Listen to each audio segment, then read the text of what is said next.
Well, in the meantime, the managing director of the Nigerian Railway Corporation, Fidet Okhiria, has asked the federal government to provide diesel to power trains that will operate during the 15-day period the federal government has allocated for all Nigerians to travel for free. Well, let's bring in Fidet Okhiria for more on the travel waiver and its impact on transport services. Thank you so much for joining us tonight on Newsnight. First, let's start with that demand of yours, asking for diesel. Why has that demand become necessary, and exactly what is the impact of this travel waiver on the transport services? Good evening, Nigerians. Good evening to you. Compliment of the season. Wishing a blessed 2024. I think there is a wrong impression about the MD asking for fuel, whereas I said the federal government has given us fund for diesel. That was yesterday on channel television.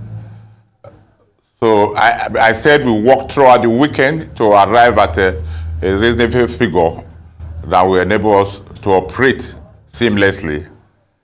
At no point did I said we are asking for diesel. I only confirm that diesel has been provided, or like 2 years ago when we ran free, and we are promised that the cost will be offset by NNPC, and it never happened. As I speak now, confirm that we have received the fund for diesel.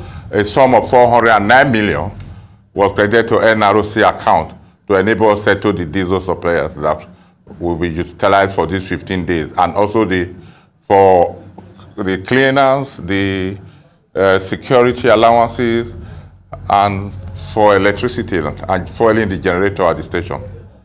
So that is the correct information. Well, Mr. Okhiria, sorry to cut you there. Good thing that I think that's the beauty of continuity. You've been there, and you were able to look at what had happened in times past and to what is happening now, and to also clarify that news there. But again, some of the key concerns now will be on security, which you also just highlighted now, that monies have also been provided for security. Let us in on the enthusiasm plus this, talk of security, and those who will, your staff will be so stretched if you look at the number of trips you'll be making, which is way out of the ordinary that you would have on a normal day. We are still running the same trips that we know on the normal day, and the only thing we did is to increase the number of coaches so that a lot of people can benefit. We are running 2 return trips, that is 4 trains a day for Abuja Kaduna, same for Lagos Ibadan, but 2 return trips for Itakpe Warri. So we are not intending to stretch it to late in the night because of the security situation. And before now, we have arranged and have solid cooperation with the security architects, including the military, air force, and police and civil defense, and they are grand. I appeal to them, this is the best time to put up our best effort. We should forget to serve we should not forget that we are serving Nigerians, and now that a lot of Nigerians are going to benefit, we have to redouble our effort so that we don't make mistakes. And I'm happy that the staffs are cooperating, and the security and police are up and doing to ensure that our customer have safe trips for their holidays. So we will be on grant. Mm-hmm. I'm not doing. I will do my Christmas boat in Lagos, in Abuja. Yeah. Well, you're one of the lucky few who will monitor it properly. Yeah, you're one of the lucky few who will be enjoying Christmas in both places, Abuja, Lagos. Wish I could say the same for myself. Well, I mean, I was going to ask whether there's extra security put in place, but you've addressed that particular concern. Well, the fact that prospective passengers have to register online, it seems somewhat non-inclusive. Exactly how will that work for people who don't have access to internet? and the belief is that they are the target, you know, in terms of this free train rides. How is that working out?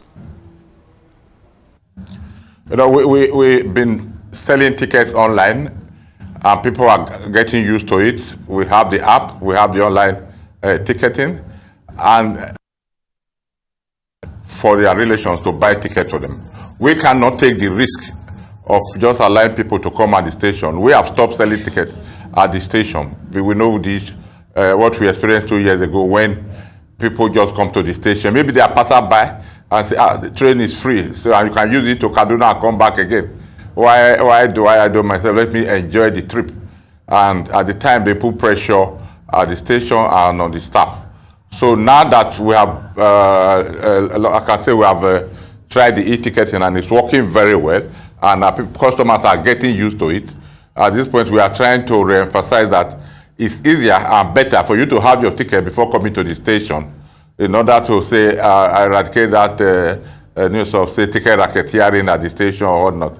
We extended it. Instead of the normal 24 hours before travel, you can get your ticket at 48 hours before travel, so that you have a longer time to plan your journey. So we don't want to take that risk of crowded station.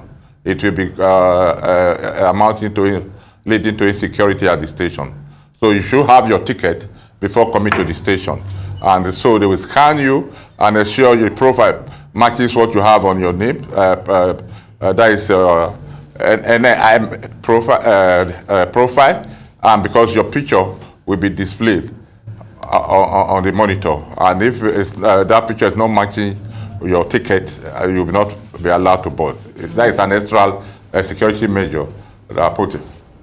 Right, and this started today. Are there specific train routes that have, you know, that you've started with, or is it starting simultaneously all across the country, at least where you have train stations? Yeah. All the lines we are operating, that trains are operating, are also to benefit the passengers. Patrolling are to benefit. Even within Lagos, the local train that we run, that carry out about almost 7,000 people a day, between Agbado and Ido and Ijoko and Apapa, also to benefit. The cost of fare was 700 naira flat, but now it is they are going to ride it free for the 15 days. So all where we have operation presently, we are declared making it free, as directed by the President of the Federal Republic of Nigeria.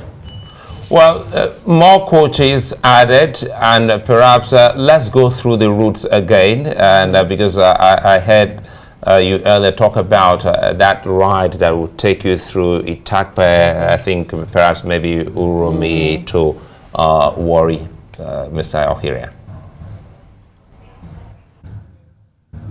Yes, that is a 312 kilometers rail length that from Warri, a place called Ujebu, to Itakpe in Kogi State. It's a 312 kilometers. So we run the train every day. It takes off in the morning from Itakpe, then midday it takes off from Itakpe back to Warri. Right. So for those who live, sorry to cut you there again. For those who live in Abuja, because these are some of the concerns when some of our reporters went out. For those who live in Abuja, and is there a train ride from Abuja all the way to Warri? No, there's no. For now, there's none.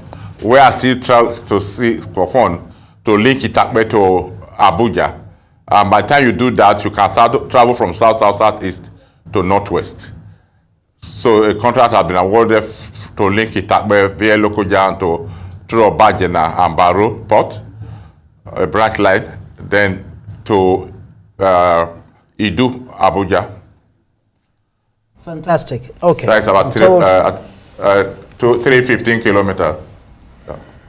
Right, thank you so much, Fidet Okhiria, for joining us on Newsnight tonight.